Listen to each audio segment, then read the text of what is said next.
Hi everyone, my name is Tyler Oakley, and now more than ever, representation matters. Some of our leaders are trying to villainize and dehumanize minority voices when we should just be listening and uplifting their experiences. The LGBTQ+ experience is so intersectional, and I'm trying to always learn more about people throughout history that have made an impact but might not have gotten the recognition that they deserve. And so now, to celebrate Hispanic and Latinx Heritage Month, which starts next week, I am going to be highlighting 8 Hispanic and Latinx LGBTQ+ trailblazers that I think that you guys should know about. Raffi Freedman-Gurspan is a Latina, indigenous, Jewish, transgender woman who served under the Obama administration and was the very first openly trans member of staff at the White House. Raffi used her seat at the table to drastically improve conditions for trans Americans, proving the importance of having a place in politics. Plus, she accomplished all of this before she turned 30. What an icon. In the early 60s, Julio Sarria helped found the League for Civil Education, which provided support for gay men arrested in raids, like the Stonewall riots. In 1961, Jose ran for the San Francisco Board of Supervisors as one of the very first openly gay men to ever run for political office in the world. And even though he lost, he still got 6,000 votes, which showed the power of a unified LGBTQ+ community.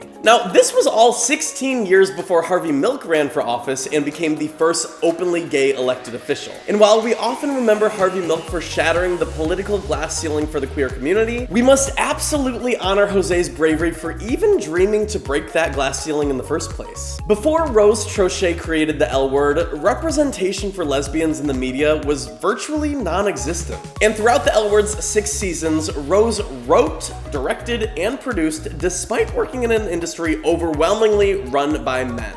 Rose used her lived experience as a lesbian to create possibility models for queer women, while showcasing real issues and important dialogues. Something that was way ahead of its time and still resonates with the queer community today. Orlando Cruz is a professional boxer who is originally from Puerto Rico. In 2012, Orlando officially came out as gay, making him one of the very few professional athletes to come out while still participating in their sport. During the match after he came out, he wore both his Puerto Rican flag and the rainbow flag during the fight, and he was completely unafraid to show his intersecting identities with pride. Orlando's courage to let his true self shine, despite the heteronormative and hyper-masculinized nature of boxing, provides representation for countless queer athletes around the world. Frida Kahlo is considered one of Mexico's greatest painters, but I look up to her for her boldness as a feminist and as a bisexual icon. Frida defied gender stereotypes. She smoked, she boxed, she won tequila challenges against men, she even wore a suit in a family portrait. Despite societal pressures, she refused to alter her masculine features and instead usually exaggerated them in any of her self-portraits. And the fact that she was openly bisexual makes her an even bigger badass. She never made apologies and she never made excuses. Her boldness bled into her art, and she never shied away from taboo subjects like birth or abortions or miscarriages or breastfeeding. She was not afraid to speak her mind. Self-love was and still is a radical statement, and Frida's ability to be bold in every part of her life was breathtaking then and still inspires me now. Ricky Martin is a Puerto Rican musician who started his career at the age of 12 when he joined the Latin boy band Menudo, and then he went on to have an even bigger solo career as an adult, breaking records with songs like Livin' La Vida Loca. I grew up loving Ricky Martin on TRL. I used to watch him all the time in middle school, and when he came out in 2010 and cited one of my videos as a reason why he did it, I was shook. Ricky inspires me to continue telling my story, as you never know who's watching and the ripple effect that you might have. Sylvia Rivera was a Venezuelan, Puerto Rican American transgender activist. Most commonly known as one of the insiders of the Stonewall riots in New York City with Marsha P. Johnson, Sylvia also founded STAR, which was a group dedicated to helping homeless trans youth, and it was one of the first political organizations to help transgender people in the world. Today, the Sylvia Rivera Law Project is named in her honor, a nonprofit that engages in policy work and provides free legal services for trans, intersex, and gender nonconforming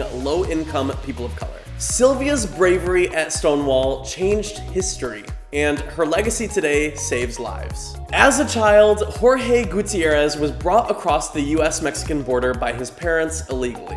Today, he works as an undocumented queer activist, hoping to bridge the gap between LGBTQ+ and pro-immigration groups. In the xenophobic era of Trump, Jorge's efforts have been primarily focused on providing support for the 800,000 undocumented young immigrants who were previously supported by the Obama-era program DACA. Jorge has taken his own experiences and put them into his life's work, and I admire his unwavering dedication to making sure that young people are supported, despite the circumstances that they're born into.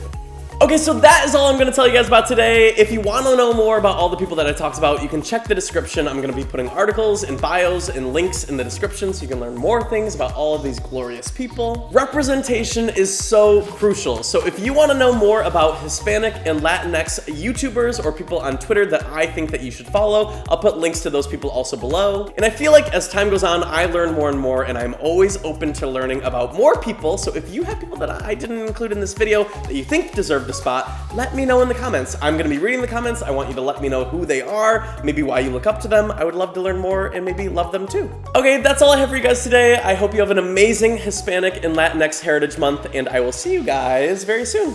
Mwah. Later.